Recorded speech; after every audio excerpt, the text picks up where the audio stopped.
Hello friends, आज हम basics देखेंगे कीबोर्ड के और गिटार के बेसिक्स कि कीबोर्ड में या गिटार में सारे 7 नोट्स कहाँ कहाँ पर हैं और किस नोट को क्या नाम दिया जाता है, ये हम आज देखने वाले हैं। तो जैसा कि आप देख रहे हैं, ये मेलोडिका मेरे हाथ में है। सेम कीबोर्ड भी ऐसा ही होता है, हारमोनियम में भी सेम पैटर्न होता है।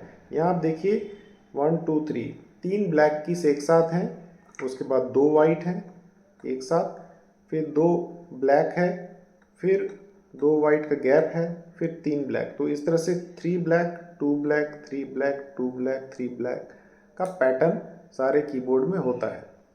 तो यहाँ पर जो यहाँ से हम देख लें फर्स्ट सेकंड थर्ड, तो सेकंड और जो 3 ब्लैक है उसमें जो सेकंड और थर्ड ब्लैक के बीच में जो नोट होता है वाइट की है, इसको हम बोलते हैं ए। टोटल 7 नोट्स होते हैं, A B C D E F G. तो ए का पोजीशन यहाँ पर है, मतलब 3 ब्लैक कीज आप देख लीजिए कहाँ पर है। फिर उसमें सेकंड और थर्ड ब्लैक के बीच वाला जो की है वाइट, ये है ए। ए के बाद इस ब्लैक को क्रॉस करके बी, बी के बाद डायरेक्ट सी है, बी के बीच में कोई ब्लैक नहीं है।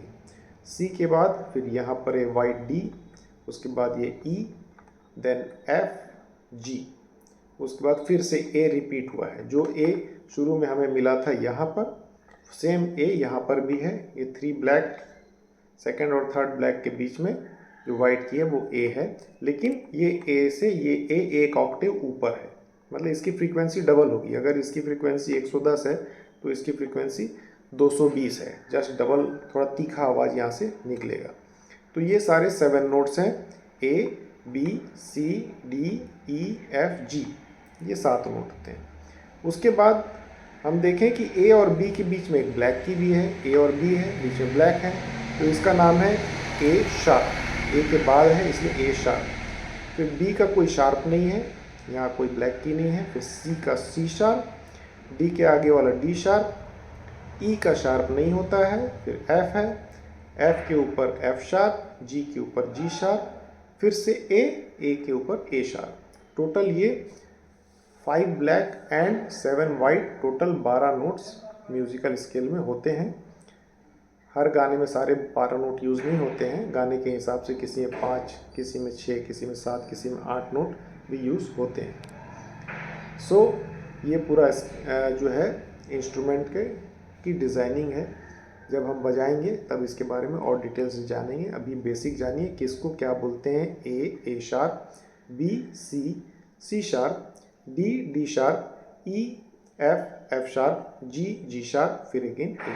तो ये इसके सारे नोट्स हैं। गिटार में भी देख लेते हैं।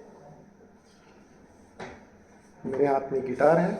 सो गिटार में अगर हम फिलहाल तो एक तार ले लेते हैं। इसमें जो है नीचे से हम तार को गिनते हैं।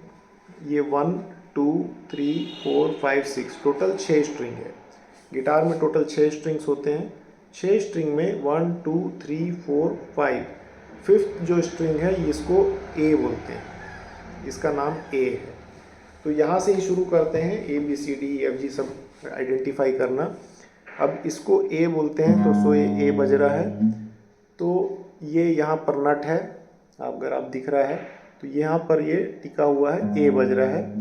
तो अगर हम इस तार को, इस फर्स्ट फ्रेट, इसको फ्रेट बोलते हैं, ये फ्रेट है, तो ये फर्स्ट फ्रेट के पीछे अगर प्रेस करते हैं तो ए शार्प, उसके बाद बी, फिर सी के बाद सी शार्प, फिर डी के बाद डी शार्प, फिर ई के बाद एफ, फिर एफ शार्प, फिर जी शार्प, फिर से ए। वापस ए में हम आ गए, लेकिन ये ए एक ऑक्टेव हायर है। एक ए तो यहाँ पर है, ए, और दूसरा ए वापस ए आ गया। फिर से देख लेते हैं, ए शार्प, बी का शार्प नहीं होता है, तो सी शार्प, डी शार्प, ई का शार्प नहीं होता है, एफ शार्प, जी शार्प और ए। तो ये पूरे के पूरे 12 नोट हो गए। देखिए 1 2 3 4 5 6 7 8 9 10 11 और फिर ये 12 नोट, 12वां जो है ये 12वां, फिर उसके बाद वापस ए आ गया। ठीक है, तो टोटल 12 नोट होते हैं स्केल में। इसे जब हम डिटेल में आगे और ले लेंगे। धन्यवाद।